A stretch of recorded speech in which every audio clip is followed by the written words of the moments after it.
Greetings everyone, I'm Mar. Once again, this is my opinion. As you can tell from the title, I'm continuing my review of Game of Thrones Season 1, episode by episode. Here we are at episode 2, The Kingsroad. Like most of the new stuff that was done in the first episode, it is directed by Timothy Van Panten, and of course written by D&D, as a lot of the episodes are, especially at this point in production. Now, this episode continues from where we left off last time, where Bran has been pushed from the tower. Now, before I get too far into it, just a reminder, if you want to support the channel, both the Patreon and PayPal links are down below. If you want to continuously support the channel, the Patreon link is the way to go. You'll gain access to videos early, and you'll also be able to request topics for future videos, such as review series like this, or maybe a commentary or a subject like blue-collar workers in cinema and what happened to them. Or if you just want to do one-off, go the PayPal route. One-off support, one-off review request. Either way, your support is appreciated. Now, as another aside before I get into this episode, it's been about a month since I recorded the previous one.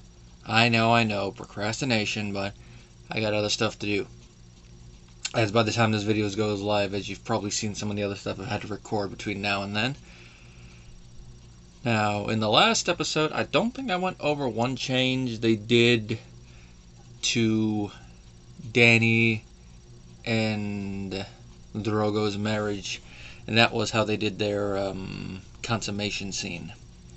Whereas in the book, it's pretty much implied to be as consensual as that type of event can be, especially since they don't speak the same language, and Drogo saying no is a little weird.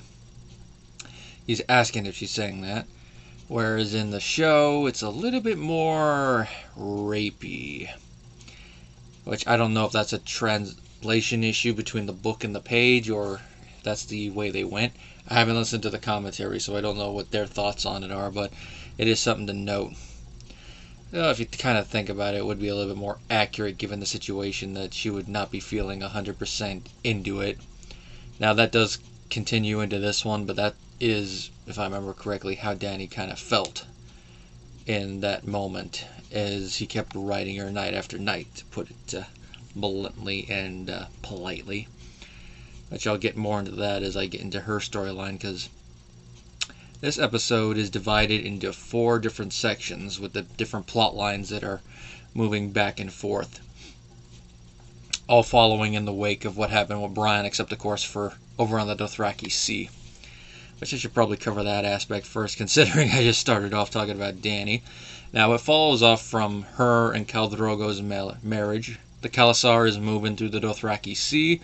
She's getting used to it. Like I said, her nightly interactions with the Khal, getting used to riding a horse for hours on end, eating horse meat, because as Jorah Mormont puts it, there's 2 things that the Khal have in abundance, and one is horse meat. You gotta get used to it. Viserys is with him, and this is going to be the beginning of his long road to him eventually getting a crown fit for a king. We find out why Jorah is in exile, and that is he sold poachers into slavery, who he caught, and he was going to be executed by Eddard Stark, which makes sense when you think about it, because Ned is very honorable, and the moment he heard that someone was sold into slavery, regardless of whether they deserved it or not, being poachers, he's not going to tolerate it, especially if it was done without his consent, so he went to go execute him with ice, and Jorah left. And now he's there. At least, as we find out later, he had the decency to leave a certain weapon behind, but that won't be for a couple more episodes if we find out about that. Now, Daenerys is getting used to her new role in the Khalasar, which, as a Khaleesi, she has to get used to. I mean, she's not a Dothraki, so she doesn't understand the culture, so she's learning from her own personal attendants, finding out a little bit about their culture, getting used to it. And she doesn't speak Dothraki yet, as we know she will eventually. I believe it's in the next episode or the one after that where she actually starts to learn it more. Now, she asks one of her handmaidens one way to please the Khal, and she gives her notes. But this scene, some people might find this scene a little uncomfortable watching, even though there is no nudity in this scene where she's practicing. It's a nice little scene. It's the first showings of Daenerys' independence that will become part of her character all throughout the show, especially as we go from season 2 all into the end game, which, if I ever get around to reviewing the entire show, we'll talk about that then. The only thing I have to say about it now is that, yeah, I can see part of that end game actually going on in the books. Probably better, which, of course, that's going to become a trope in this review, just like in my Raymond review, sitcom writing is kind of a trope. It'll be in the books, but better. Now, this part of the story ends when Drogo comes in one night to mount his Khaleesi, to put it nicely. The way she's like pushing him aside looks like she's refusing, but she's trying to lead it, and it becomes much more intimate. Now, in the book, this scene happens outside because the Khal Assar believes that everything important should be done under the stars in public, if I'm remembering how it's worded. Well, they kept it in the tent, which is a little bit more private and much more practical to shoot. And as we're going to find out in a couple episodes, when Dany becomes pregnant, or I believe that's the next episode, this is the act that conceived said child. And when you think about it from the perspective of the Khalasar and their whole thing about it in public, it makes sense. But of course, those of you who've read the books or have already watched the shows know what's going to happen to said little offspring. I'm not really going to say about it now for those of you who are watching this along with me, but it's kind of sad. I say kind of, it is sad. But it definitely does fit. Most of the other plots begin at Winterfell and then diverge as the characters go on their way. We see all the characters that are going to be going north, the Lannisters, Ned, his household retainers, and the daughters getting ready to begin the journey. Bran, of course, is in a coma. Everyone's wondering why they're keeping him alive. And we get that scene where Joffrey starts mocking him. And we get the first of many moments where Joffrey gets bitch-slapped by Tyrion. Which, the first time I saw this, I knew about that because that was, 4 seasons in, and I knew about the scene that's going to happen in season 2.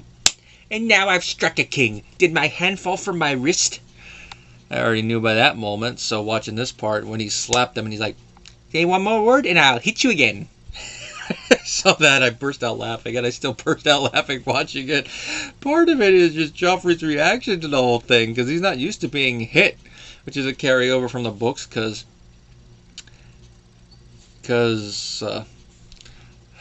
his mother never hits him, and if I remember right, other than one time, I don't think Robert hits him, which makes sense.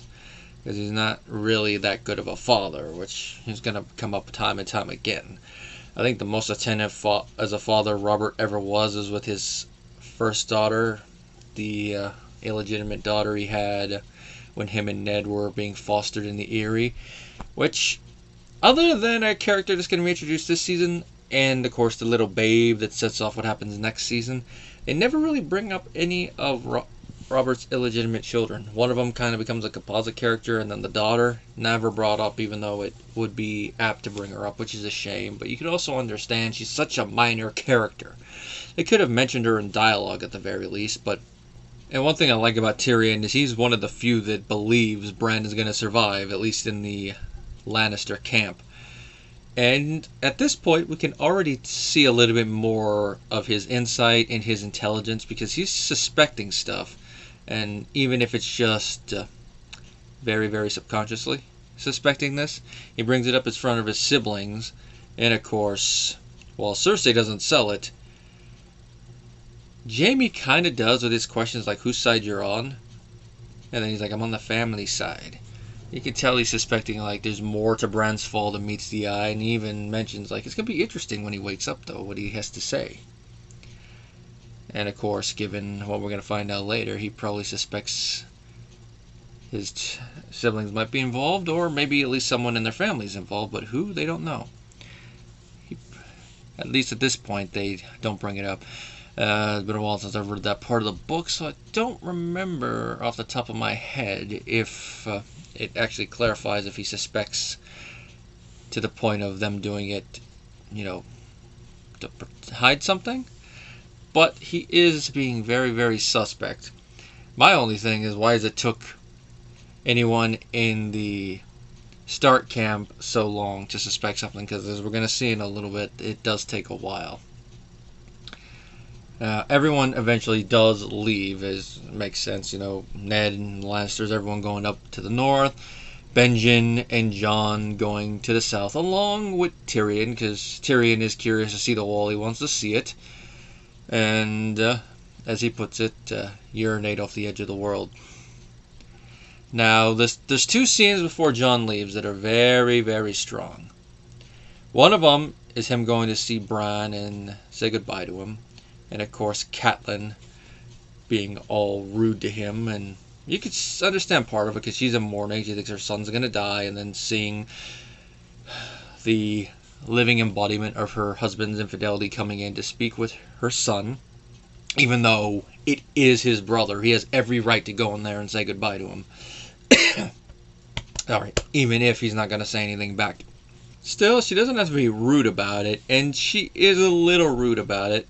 You can tell from how the actress plays her that she has more she wants to say, but of course she doesn't say it, and that's because Ned is right there when she's talking to him. If she said anything more, of course he probably would say something, which those of you who've read the books or done a little bit more research about the difference from page to screen know. There is one crucial line she says to Jon in the books that really, really cements her as being a word I'm not going to say in here, but it rhymes with witch. And with that moment, I can understand why people hate her in the books. There's a couple other things we can debate back and forth, like that one difference I mentioned in the last episode review about her reaction to Ned wanting to take the job, or being offered the job. Whereas in the show, she doesn't want him to go, and it's more the Maester that wants him to go. Whereas in the book, she's the one that wanted him to go. And here, they really do go with the fact that she doesn't want him to go north when she has a little conversation with Ned after this little moment. But that whole thing, I can kind of understand her motivation from a medieval perspective. And I believe I mentioned last time that we're kind of looking at that part through a modern lens and not a medieval lens. But I can understand why through a modern lens we would not like her. But this moment, medieval lens, modern lens, either way, this is a moment where I'm like, the audacity of this woman to say that.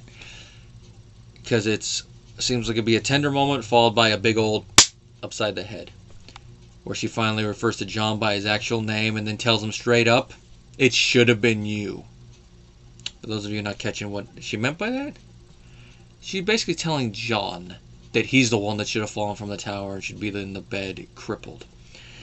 It's one of Catelyn's many, many shots against Jon. I mean, we all understand her being a bit bitter towards Jon, because like I said, she believes he is the living embodiment of her husband's infidelity. So any woman, medieval or modern, would be a little iffed about that to a point. Of course, but the thing with that is, you don't take it out on the frickin' child. I mean, even if you don't like the fact that he's being raised alongside your own children, you don't take it out on the child on that. I mean, take it out on the father if you're going to take it out on anybody. If you want an example of that, watch Fences. Use a womanless man. Stuff like that. But don't take it out on him. Now, from a medieval lens, we can kind of see why, and this is a little plot thread that is dropped from the show, and that is she's afraid that Jon is going to usurp her children's inheritance, more so Robb, because him being the oldest, and they're about neck and neck age-wise, which this has spawned many, many theories about that in the books, which one of them I actually do like, and that is that Jon being the only legitimate one and the rest being illegitimate due to a whole little marriage fiasco. Part of this involves Fisherman's Daughter. Part of it involves a certain member of a certain Southern house. I'm trying to remember the name of the house off the top of my head. I don't have it in my notes, but those of you... Oh, Dane. House Dane. It was a Shara Dane. That's who it was. Thankfully, my memory is coming around right now. Some think it involves a Shara Dane. Others think Wyla. There's so much stuff about it. Which Wyla is the name that Ned uses when he gives the name of Jon's mother, which even those who don't follow R+L=J usually say that's BS. Some will say it's probably Ashara. Others go other theories, but either way, with that whole thing, don't blame Jon. And for her to say that, even when you look at the whole inheritance thing aside, which I'm actually glad that they dropped that plot thread, that's one that you can understand. It would add a little bit more medievalness to the setting. It's kind of unneeded in the grand scheme of things, at least unless it plays a big role in the end game, which, if I remember right, the last time it's brought up in the books, I mean, at least is part of the main plot, not something just waiting in the background, is when Robb makes a will around season 3 time in book 3. Which I don't remember if they have that plot thread in here. It's been a long time since I watched that season as a whole, but just remember that for later if we ever get to season 3. And her worrying about that, which I kind of get, but at that point, we're jumping ahead with some plot threads there. Them dropping it, I do see why, though. Make things a little bit simpler, at least from a show story perspective. Now, all that aside, just saying that to Jon makes her a total witch. And it's like, really? You're going to say that to Jon, Catelyn? And it's another good reason she didn't say it in the show is because Ned would be right there when she said it. Although, like I said, if you're going to blame everything on the dad, that probably would have been a good way to hurt him, especially since she doesn't want him to go on the show. But I could see why they decided to. I don't have the interview up, but I believe in one interview, Martin even said he was surprised people hated Catelyn so much. But if you look at how she is in the books, you can kind of understand from various points why people don't like her. Other points you can see she's a little admirable, but it's one of those things that, well, that's why she's a well-rounded, great character. You like her at some moments, hate her in others. But it's with that one line that's very hard to forgive. So I can see why they exercise that from here. Although, a moment that's going to happen in Season 3 later, I think that those of you who've watched the show know what moment I'm talking about, would definitely have gone hand in hand with that moment where you really see a lot of her regret, and she definitely feels a lot of regret for saying that to Jon's face before he leaves for the Wall. His last big moment, one of his siblings, possibly the last big one he probably could have, and she decides to hurt him. I'm just glad they exercised that and just kept it to her just being very grief-stricken and saying, I want you to leave. Which, that one scene with Jon is followed by the last moment that Jon and Ned ever see each other as they're going their separate ways. Which leads to a moment that could have happened in the books, but we never have confirmation that it does, and that is Jon asking Ned straight up if his mother is alive. And the way that Sean Bean sells this is excellent. Now, Martin, from what I hear, did tell some of the actors some stuff about their characters that were not in the books yet. And the way that Sean sells us, you can definitely tell there's a lot of regret, a lot of pain there. Now, I know the people that don't like R plus L equals J are going to say, oh yeah, it's Ashara, she's dead, and all that whole thing. Which, of course, that is a possibility, but as someone who subscribes to R plus L equals J, and I've already given my whole thing about why I feel that some people unfairly dismissed that one in the previous part, I'm going to go from the perspective that is here, because as far as the show is concerned, that is actually what happened, because we're going to find out in the last couple seasons here. The way that Sean plays it, you can definitely tell all the regret and pain for losing his sister, the stress of having to deceive his wife and everyone else in his household for all these years, not being able to tell Jon the truth. And he tells him, the next time we see each other, we'll talk about your mother. Just the way his voice shakes a little bit when you say that, you can feel all that pain, all that regret there. And while that meeting never happens, it makes you wonder how that would have gone if Ned had gotten the chance to tell Jon, I'm not your father. At least not your biological father. And then explain that you are my sister's son and I raised you as my bastard in order to protect you. But now you're a member of the Night's Watch and you're forever beyond Robert's grasp, like another Targaryen. I have no need to not tell you anymore, but just keep this between us, though, because even though I trust you with this secret, I don't trust anyone else. And if Robert were to find out, he would be wrathful, and he would probably want to yell at me. Which, given everything, you can see why Robert would yell at him, but As we're going to see in a little bit, he probably would get over it and be like, I understand, but I understand why you didn't tell me and all that. But now it is what it is, and he's now at the Night's Watch. Ever beyond my control and forever, beyond trying to usurp me or be used as a pawn against me, like his uncle is. Hold that thought, because that's going to be something that's going to come up later. It never happened, but it's one of those things that leads to me saying what if are the two most dangerous words in the English language. And before Jon leaves, there is a little interaction between him and Jaime Lannister, which this scene, is, memory serves, never happens in the books. But it's Jaime mocking Jon for wanting to join the Night's Watch. Now that seems a little ironic and a little hypocritical, considering Jaime himself is a member of the Kingsguard, who, like the Night's Watch, swear a vow for life they cannot inherit lands or titles and are forbidden from marrying or fathering children. I have to laugh at that last one, considering what we're going to find out later in the season. But it's one of those things like, why is he mocking Jon?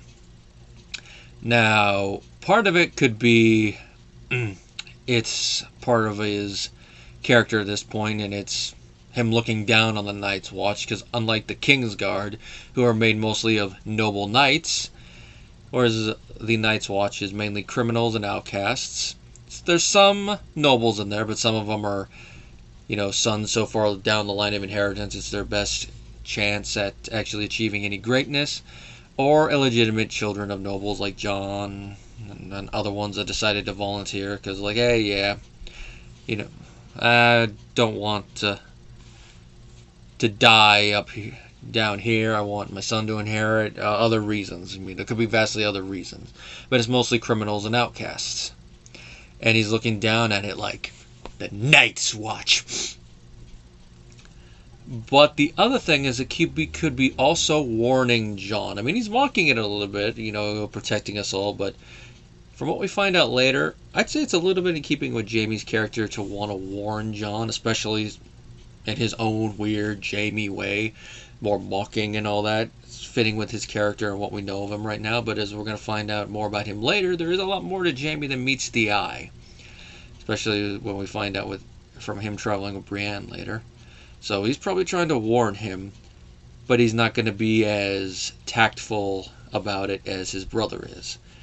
Because his brother does warn him a little bit as they're going, because there's a scene later where they see a couple rapers that decided to join the Night's Watch, and Tyrion is pointing out, your new brothers, and the whole thing about it.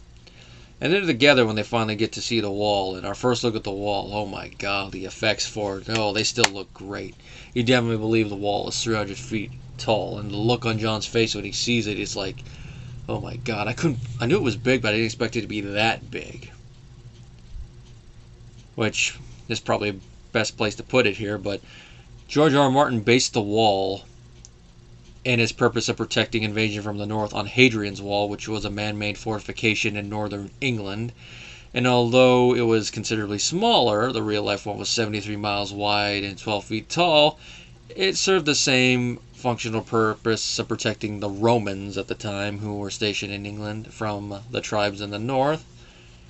And it had forts at regular intervals along its length, and soldiers were placed there. I don't know if they were criminals and outcasts like here, but it's the same purpose, and it's one of those interesting little things where George draws on real-life history to create something in his fictional world. Now, obviously, he's taking it and expanding on it and making it so grandiose that it has to be in a fantasy world, or as some people want to try to argue in some of their fan-made stuff, more like a sci-fi world from a fantasy perspective, which is they're interesting arguments, by the way, if you ever want to see any of those videos. But either way, it's so much more grandiose and expanded upon that it's like, yeah, that's cool.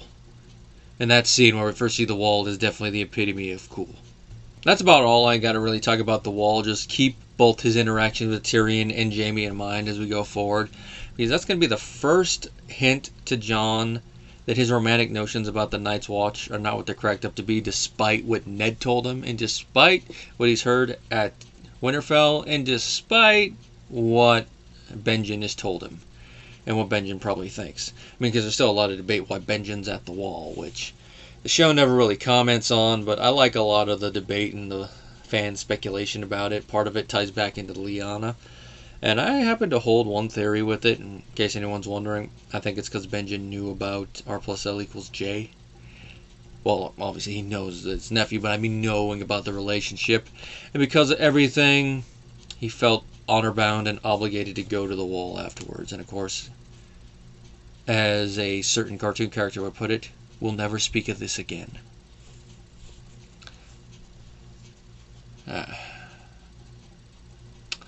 Now, once everybody leaves Winterfell, the plot goes in two separate directions. Technically three if you want to count the wall as a little sub one. And that is all the characters who are staying at Winterfell and the ones going north. Now, the north plot, there's two big moments. One of them is where Ned and Robert have their little conversation eating outside, which this is a nice little moment because, like the moment in the crypt and a couple others, we get to see the relationship between the two of them, and we buy their friendship, their dialogue going through there. Robert pushing Ned's buttons a little bit, trying to get a reaction out of him. And I love one line that he says, I actually forgot about this one. If I wasn't your king, you would have hit me already. You can tell Robert knows he's pushing Ned's buttons there, and that if it wasn't for the fact that he had that crown on his head, that he would have gotten slapped by it. Which makes sense. That's something that Ned would never have tried to do in the books. He wouldn't have tried to slap him. Here he might try to, and he probably would get away with it, but with Robert doing a little gag, at least in this moment, you struck your king. Normally that's a penalty by death. And there's one scene later on where he probably would have at least gone through with it, but then later retracted it. But it's nice moments like that I love how their friendship is shown in here. Like I mentioned in the last episode, I just love the dialogue between them. Now this is also where we're going to see the beginning of a minor rift between them when Robert brings up Daenerys' marriage. And we see they have different views on it, as we've seen already. Where Eddard does not want to try to kill her, even though there's the hint of her going to be breeding soon. And Robert wants to. And there's one thing he brings up that he continuously brings up this point about it, like what the Mad King did to your family is unspeakable. It's like, Robert, that was his family. If he's not miffed about it to the point of wanting to kill all the Targaryens, why the hell are you? That's one thing that never really sits with me right. It's like, you're just using that as justification at this point, Robert, for your own little political grandstanding and wanting to keep the throne. Now, I understand part of it, because as he mentions, some people in the kingdoms call him usurper still. And if the Dothraki did come across, those people would join with him like that. And of course, Ned's like, we'll just throw him back into the sea. There's no fear on this side of the ocean as long as they stay on the other one. Which, of course, as we're going to find out in a later season, they have rights to fear because of the Dothraki horde on open ground. Oh, yeah. Now, if their side had a dragon, then there'd be a little bit less fear, but the other side with the Dothraki and a dragon, oh, yeah. Of course, I'm jumping ahead a lot by there. But Ned not wanting to even talk about assassinating Daenerys, which there's a lot of speculation about that there, but I'll keep that as an aside, and we'll discuss it later when that little thing comes to a head. Because the other big disagreement between Ned and Robert is going to be involving what happened involving the direwolves. Of course, we see the beginning of Joffrey's interest in Sansa. Now, I think he's just doing it for his own little personal gratification in his mind games. I mean, he might think she's a little attractive and like, oh yeah, father expects us to marry. And he's doing the thing that's expected of him as a prince and trying to court her. You know, the whole courtly love thing. I mean, he does give her alcohol and is like, my princess can drink whatever she wants. But it seems to like it's all a game to Joffrey. And as long as he's winning, he's going to enjoy it, as we're going to see when he sees the butcher's boy dueling with Arya and he starts to pull his princely title and is like, that's my intended sister you're hitting. You know that, boy? And it's your prince, not my prince, not my lord. And he's getting all uppity with him. It's moments like that, it's like, oh my god, Joffrey is such a little dick. I was going to say something else, but yeah, dick, he's probably a better one. It's one of those reasons you can understand why his actor, I'm looking up the name right here, I don't have it in the notes because it's not the first episode they were in. Forgive me, it's taking a second here. Jack Leeson. You can understand why George sent him the note, said, congratulations, everyone hates you.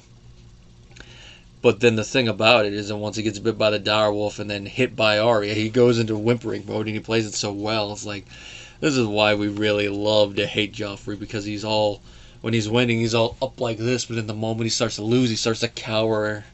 And you can also see a little bit of the child that, at least in the books, he still is. It's a little weird because in the show he's up by at least 2 years. Let's say he's about 14-ish here, maybe. But he still has some of that attitude, but it still fits his character. It's not like if they kept some more of the childlike qualities in Jon and Robb, where we'd be looking at him going, what? But at least here with Joffrey, it works. Now that whole scene involving the direwolf, you understand why Nymeria bites his hand. I mean, she could have done worse, especially at that size, as we see with the plot line I'm going to address last, before I get to the last shot of the show. But you can understand why Sansa is also yelling at that part, where she's like, "You're ruining it." This, of course, is still when Sansa's still in the fog, still viewing everything from the courtly love perspective and not seeing the world for what it really is, but just the idealized version. Like Jon, she has romantic notions that she has to let go of, which it takes a while for her to let go of. I mean, she even stands by Joffrey despite what she sees from him here. Later on, when she's brought before the king, along with Arya, to try to settle the matter, which leads to the direwolves being sentenced to death. Nymeria gets off scot-free, but it's Lady who gets killed. And this is the first, well, technically second moment if we count the end of the last episode, that we really, really, really start to hate Cersei. I mean, you start to hate her a little bit in her first moment, but you can understand why she doesn't want Robert to go down to the crypts. Another woman and all. End of the first episode, first moment we hate Cersei. This is the second moment we hate Cersei because she just wants an innocent direwolf to die for the actions of another one, all because her son was a little wee bitch and decided to pull his rank. A part of it you can understand from a medieval perspective, and then the other part from a mother's perspective, but it's more the medieval perspective you understand, because once you go beyond that, it's just her being someone that is pulling her rank way too much. I mean, you can understand she's worried that her son might not be able to use that hand as well anymore because a direwolf bit it. And there's the whole stigma against direwolf. They're not pets.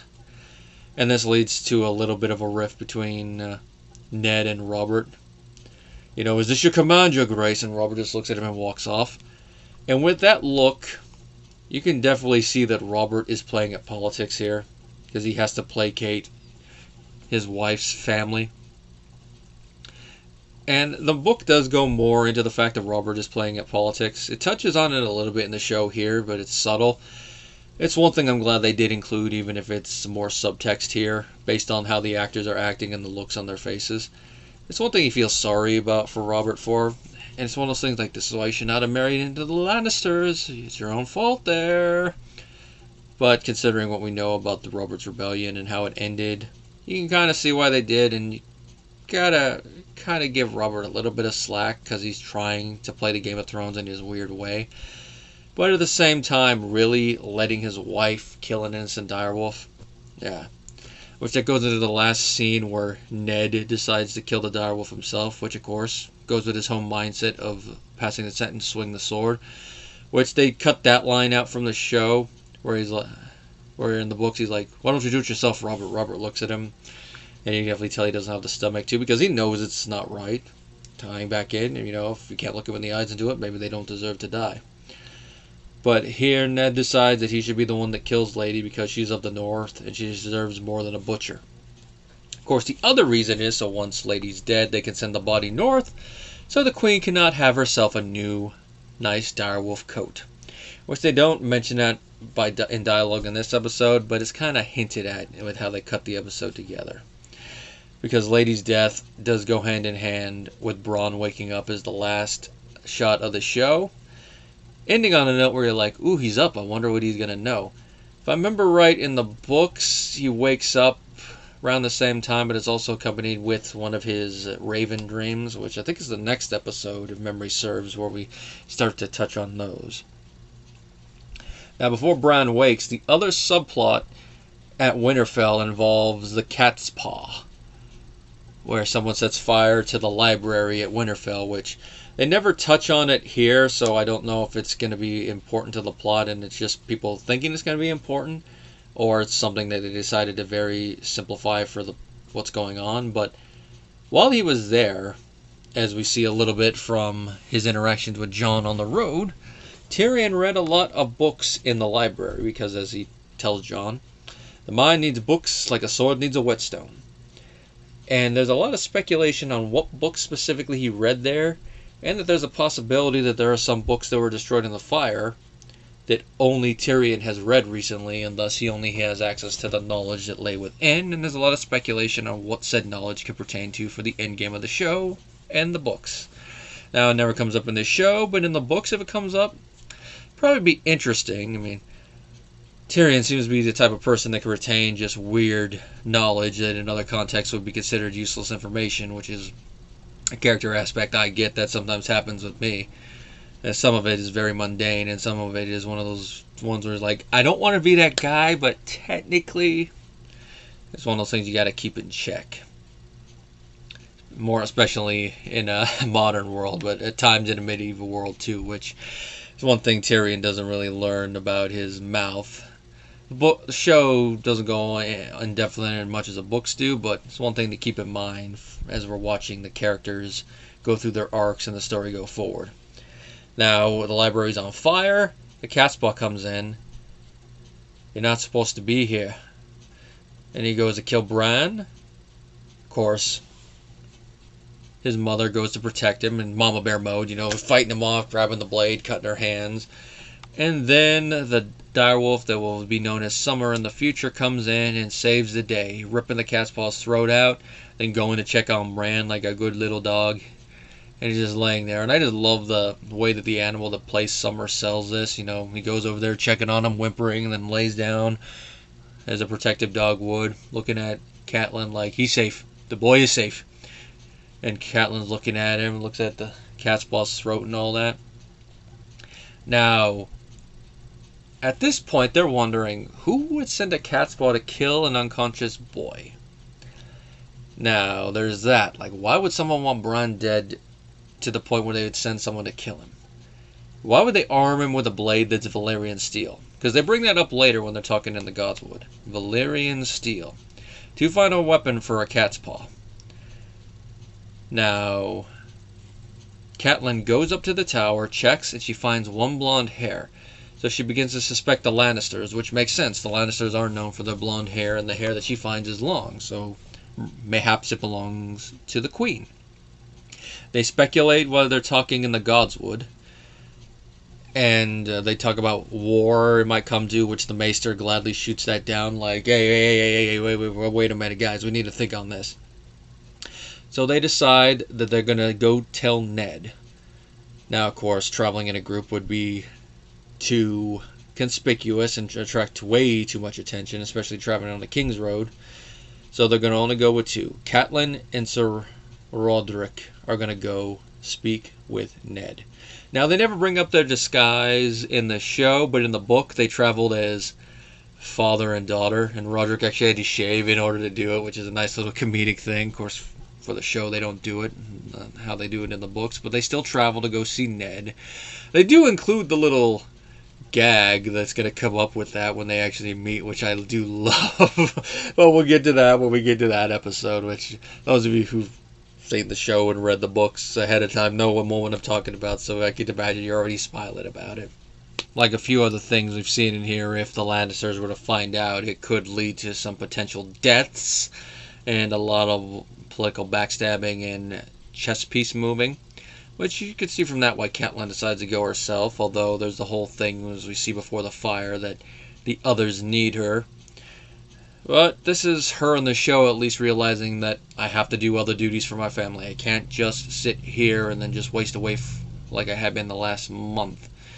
Now, she is moving, so her oldest and her youngest are not going to be able to make use of her, but she is the right person to go. Now, in the books, I forget exactly how this goes, but I can understand why in the books why people don't like her as much. For just as another thing to pile on, but here it makes sense that she'd be the one to go. Because as she puts it, there must always be a Stark in Winterfell, so Robb's out of the question, even though Rickon is there, but he's a baby. But with Bran waking up, Robb can leave Winterfell, and well, at least once Bran is back up, without having to worry about it. Which there must always be a Stark in Winterfell, and there's a lot of debate about that. Is it an actual rule, or is it more of a guideline?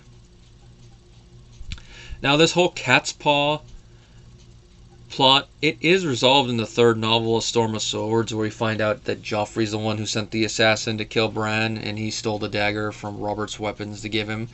But although fans are divided on this and whether it's the right answer or not, some are looking at it like, yeah, it's an answer, but it doesn't strike me as being the answer. Which I definitely do get, because it does seem a little convenient, especially since, if I remember right, it is brought up as the answer in Tyrion's musings. But it isn't brought up, at least in a big regard, in the next couple books, so I tend to go with it probably was Joffrey. But if it turns out to be someone else, well, I'm all for that. At least in this show they go with it being Joffrey, which, the whole thing trying to impress Robert doesn't really set on me as a nice motivation, but given how Joffrey is like, does he really need a big motivation for wanting to do it? Other than wanting to silence the whole thing. Now, I also get why some people doubt it because of how Tyrion connects the dots, like his whole comment about sending a dog to kill a dog and all that. Should be sending a dog to kill a wolf, all that. But like I said, does Joffrey really need a big old reason to want to do it? As we've seen, he definitely has a cruelty streak. There's nothing really else trivia-wise to mention, although in between episodes 1 and 2, I did watch the special feature on the DVD. There is one line, and I'm probably going to bring up this line again and again, that is said by D&D when they're talking about the show, when they're transferring from page to screen. We couldn't imagine mangling it. Boy, that's a quote that is not aged well, considering the reaction to the final couple seasons, especially the final season and the finale and all that. As a lot of people will say, oh yeah, well, you did mangle the work. Now, with this first season, there's not a lot that I'm going to say that they did mangle, but just keep that line in mind for as we go throughout it. Once we get to the final one, I might actually include that as part of the thumbnail. But for here, Season 1 definitely is one that's true, especially with them managing to adapt the first book to screen in a way that if the people before them had their way, it would have been mangled. As I mentioned already, the last shot of the episode is Bran waking up, so we end on a cliffhanger, like he's up, like Tyrion brought up. What will Bran have to say now? But that is going to be for the next episode, which of course, the first of 3 in a row directed by Brian Kirk, that will be Lord Snow. Till next time, guys. And hopefully it doesn't take me a month to record that one.